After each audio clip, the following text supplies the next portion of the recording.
જય જવાન જય કિસાન મિત્રો। તો આજે આપણે કલમનું વાવેતર શરૂ છે। તો મિત્રો આપણે જે આંબા છે આંબામાં કલમું આપણે 2 મહિના પહેલા સોંપી હતી અને અત્યારે જે ગઈ હોય એ કલમું સોંપવાની છે। તો એમાં અમે જો આંબા ઉજેરી છે 60 વીઘાના આંબા ઉજેર્યા છે। તો એમાં મિત્રો આપણે બધા થઈ ગયા છે અને જે અમુક ખાલા પડ્યા હોય એનું સોપાણ શરૂ છે।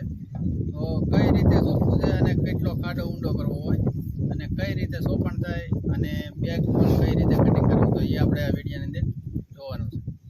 તો મિત્રો આજે કલમું ભરીને લાવ્યા છીએ અને સોપાણ પણ ચાલુ છે, તો ચાલો જોવા જઈએ। તો ફાઇનલી મિત્રો આપણે કલમું મૂકવાનું શરૂ કરી દીધું છે અત્યારે અને જે આ વિડીયોની અંદર આપણે સંપૂર્ણ માહિતી આપી છે મિત્રો। તો આજે તમારે કલમું સુકાઈ જાય છે અને ગ્રોથ પણ પકડતી નથી, તો એ માટેનો આપણે વિડીયો બનાવવામાં આવ્યો છે। તો મિત્રો સંપૂર્ણ આખો વિડીયો જોજો અને આપણે પણ સમજાવીએ કે કઈ રીતે। તો મિત્રો આપણે આ બે ભાઈ ખાડા કરવાનું શરૂ કરી દીધું છે અને તો તેમાં કેટલો ખાડો ઊંડો કરવો જોઈએ તો આપણે આ જે છે 1.5 થી 2 ફૂટનો ખાડો હોવો જોઈએ।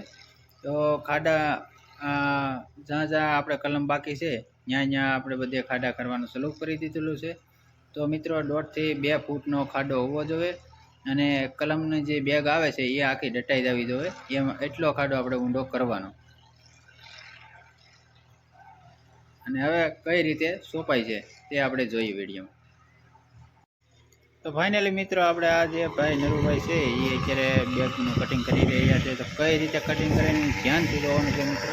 તો એ રીતે કટિંગ કરો એટલે કોઈ દિવસ આપણે કલમ જાય નહીં અને બેગ પણ દેખાય નહીં, એ માટે પહેલાં નીચેથી કટિંગ કરી નાખ્યું અને પછી ઉપરથી કોથળી કાઢી લઈએ એટલે બેગ એમને રહી જાય અને પછી જે આપણે સૂતો હોય છે સૂતો પણ સાથે લગાડી દેવાનો હોય અને પછી પણ પૂરી દેવાનું।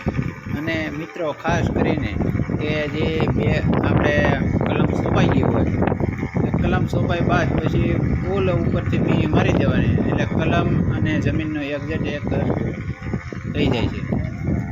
તો મિત્રો એ ખાસથી ધ્યાન રાખજો ને કલમ કોઈ દિવસ આપણે જાય નહીં અને કલમ એક દૂર મળી જાય જમીન અને કલમનો એક દૂર થઈ જાય એટલા માટે કલમ રહી જાય છે। તો હવે મિત્રો પાણી પાવાનું આજે આપણે આજે વાત છે સમજવા જેવી વાત છે।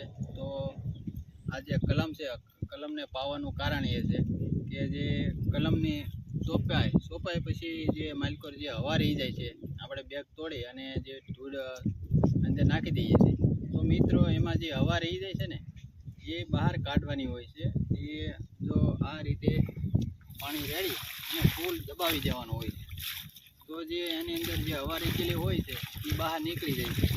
તો મિત્રો હવા અંદર રહી જાય તો શું થાય છે તો એનું કારણ એ છે કે જે હવા અંદર રહી જાય છે એ પછી બહાર નીકળી જાય છે તો અહીંયાથી પછી દર વખતે હવા લે છે અને બહાર કાઢે છે। તો મિત્રો એ કારણે કે એમાં જે મૂળવટ પાસે હવા હોય છે તો જે મૂળવટ હવા લે છે અને બહાર કાઢી નાખે છે તો તેમાં એ મૂળવટનો ફૂંકાવા લાગે છે ધીમે ધીમે કરતો અને ગ્રોથ પણ થતો નથી।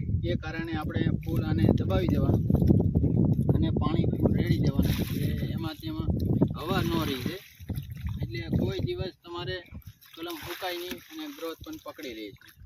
તો જો આ બધી જે કલમ છે એ સારી રીતે જમીન સાથે એડજસ્ટ થઈ ગયેલી છે તો આને પણ આપણે એડજસ્ટ કરવાની છે। એ માટે ફૂલ પાણી નાખી અને છોડને ફૂલ દબાવી દેવાનું હોય છે તો તેમાં હવા ન રહી જાય।